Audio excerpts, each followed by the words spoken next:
Assalamualaikum warahmatullahi wabarakatuh. Alhamdulillahi rabbil alamin. Wassalatu wassalamu ala an-nabiyil karim, nabiyyina wa sayyidina Muhammadin wa ala alihi wa sahbihi ajma'in, wa ba'd. Saudara-saudariku sebangsa setanah air, shaimin dan shaimat, di antara peristiwa teragung dan istimewa yang berlangsung di bulan Ramadan adalah peristiwa diturunkannya Al-Quran kepada Nabi Muhammad SAW sebagai wahyu utama. Peristiwa ini bahkan tegas diungkapkan oleh Al-Quran mengiringi paket rangkaian ayat-ayat puasa. Bila kita baca paket rangkaian ayat puasa ini, kita temukan dari ayat 183, 184, 185, 186, dan 187 di surah Al-Baqarah, surah kedua dalam urutan mushaf Al-Quran. Maka penegasan ini kita temukan di ayat pertengahannya, yaitu ayat 185. Allah Subhanahu wa Ta'ala tegas menyampaikan, berfirman, "Syahrul Ramadan alladzi unzila fihi al-Quran hudan linnas wa bayyinatin minal huda wal furqan." Di bulan Ramadan yang diwajibkan engkau menjalani ibadah puasa itu, saat itulah diturunkan Al-Quran. Al-Quran diturunkan bukan sekedar menjadi kitab bacaan, untuk sekedar kita tilawahi, kita baca, kemudian kita lantunkan dalam keseharian. Tujuan utama Al-Quran diturunkan, kata Allah, hudan linnas, adalah sebagai pedoman berkehidupan untuk seluruh manusia tanpa kecuali. Wabayyinatin minal huda, dan penjelas dari pedoman itu. Dijelaskan bagaimana kita terlahir, untuk apa kita berkehidupan, bagaimana perkembangan dan tumbuh kita dari kecil sampai dengan dewasa, bagaimana kita memilih beraktivitas di dunia yang kita jalani ini, bagaimana kita menata kehidupan yang baik, apa yang harus dikerjakan, apa yang mesti ditinggalkan, bagaimana kita menjalani hidup sampai ke ujung wafat kita meninggalkan dunia, peristiwa apa yang terjadi dalam konteks kita meninggalkan dunia ini saat sakaratul maut, apa yang terjadi di alam kubur, bagaimana keadaan manusia saat dibangkitkan, seperti apa peristiwa dalam kebangkitan itu, bagaimana dan kapan serta di mana manusia dikumpulkan setelah kebangkitan, hingga pada puncaknya adalah penghisaban dan penentuan apakah mendapatkan ridha dan rahmat Allah dengan surga itu, ataukah bertempat di tempat hukuman yang kita kenal dengan neraka itu. Itulah Al-Quran.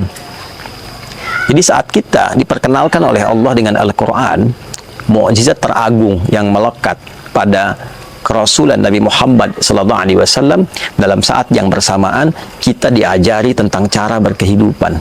Al-Quran bukan sekedar mukjizat. Al-Quran adalah manhaj. Al-Quran adalah pedoman yang mengeluarkan kita dari segala macam kerumitan dan kesulitan hidup menjadi cahaya yang mengiringi kita pada kemudahan dan kenyamanan dalam berkehidupan.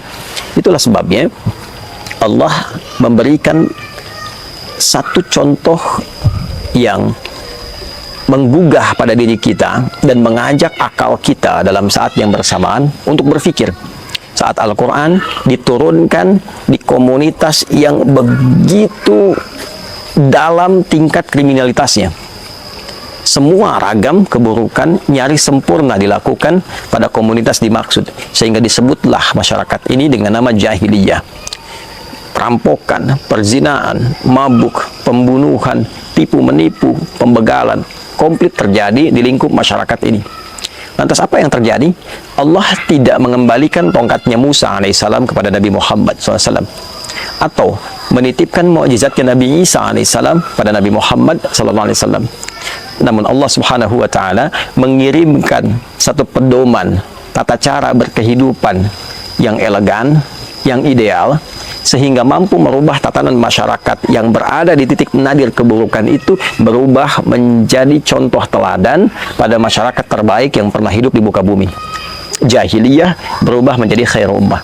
Diturunkan Al-Quran menjadikan hati yang keras dan kasar menjadi lembut dan begitu baik. semua jenis kebaikan yang dibawa oleh Al-Quran berhasil merubah masyarakat itu dari sekedar jahiliyah menjadi istimewa khairu ummah. Kuntum khairu ummatin ukhrijat linnas. Kalian adalah umat terbaik yang pernah terlahir dan berkehidupan di bumi. Demikian persaksian Allah pada transformasi perubahan masyarakat jahiliyah yang terjadi. Dan menariknya, kurikulum ini tidak hanya berlaku di kalangan masyarakat yang hidup di era Nabi. Ia dijaga oleh Allah sampai semua kita kembali pada Allah Subhanahu wa Ta'ala. Bahkan Al-Quran menjadi saksi untuk kita, pemberat mizan kita, syahidun lana au syahidun alaina. Ia bahkan menjadi syafaat bagi orang-orang yang mau mencintai, mendekat, berinteraksi dan mengamalkan kandungannya. Syafi'an li ashabihi.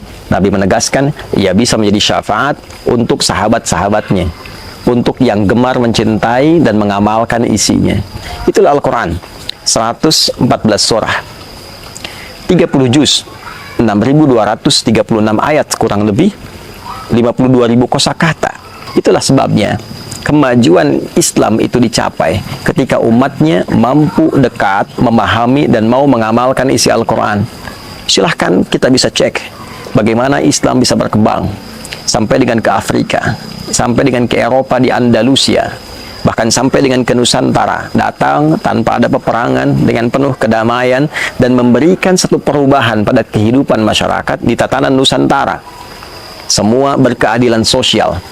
Yang tadinya didapati ada kasta-kasta, tingkatan-tingkatan dalam berkehidupan.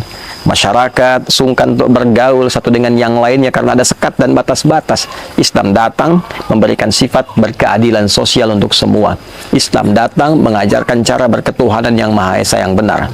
Islam datang memanusiakan manusia sehingga konsepnya datang dengan keadilan dan penuh dengan keadaban. Islam datang menyatukan sehingga persatuan itu dirasakan begitu baik. Ramadan, khususnya saat kita masuk ke tanggal 17, sebagian ulama memberikan penjelas bahwa ini diantara momentum awal diturunkannya Al-Quran dari Lauh Mahfudz ke langit dunia. Dari langit dunia baru ditebarkan kepada perjalanan masyarakat Islam di era Nabi SAW melalui Nabi Agung yang sangat mulia itu. Turunnya Al-Quran dari Lauh Mahfudz ke langit dunia yang diviralkan dan diketahui oleh semua bagian penduduk langit, itulah yang disebut dengan nuzul Al-Quran, yang memberikan gambaran besar yang terdapat di dalamnya kemuliaan di satu malam, yaitu malam Al-Qadar.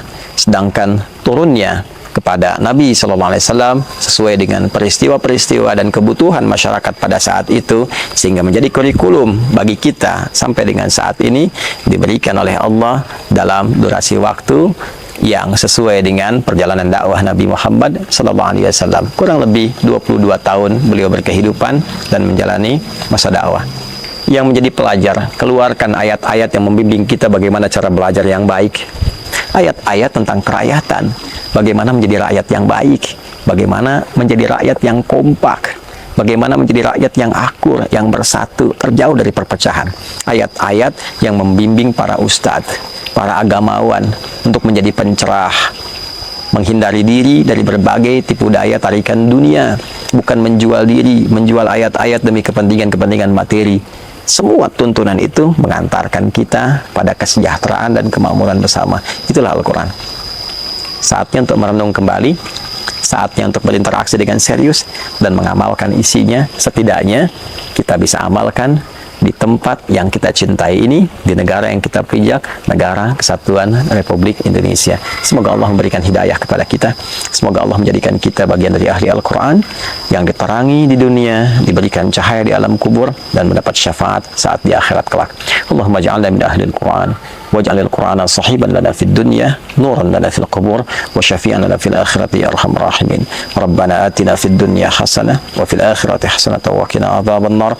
Wa sallallahu ala sayyidina Muhammad wa ala alihi wa sahbihi ajma'in. Wa akhiru da'wana subhanakallahumma rabbana wa bihamdika nashhadu an la ilaha illa anta nastaghfiruka wa natubu ilaik. Walhamdulillahi rabbil alamin.